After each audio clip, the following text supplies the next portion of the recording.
بسم الله الرحمن الرحيم والفجر وليال عشر والشفع والوتر والليل إذا يسر هل في ذلك قسم ألم تر كيف فعل ربك بعاد إرم ذات العماد التي لم يخلق مثلها في البلاد وثمود الذين جابوا الصخر بالواد وفرعون ذي الأوتاد الذين طغوا في البلاد فأكثروا فيها الفساد فصب عليهم ربك سوط عذاب إن ربك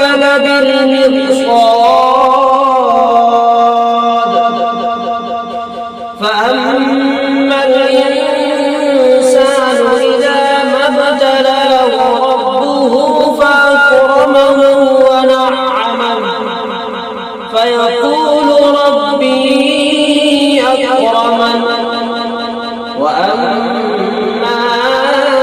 إذا ما ابتلاه فقدر عليه رزقه فيقول ربي أهانن كلا بل لا تكرمون اليتيم ولا تحاضون على طعام المسكين وتأكلون التراث أكلا لما وتحبون المال حبا جما كلا إذا دكت الأرض دكا دكا وجاء ربك والملك صفا صفا وجيء يومئذ بجهنم يومئذ يتذكر الإنسان وأنى له الذكرى يقول يا ليتني قدمت لحياتي فيومئذ لا يعذب عذابه أحد ولا يوثق وثاقه أحد يا أيتها النفس المطمئنة ارجعي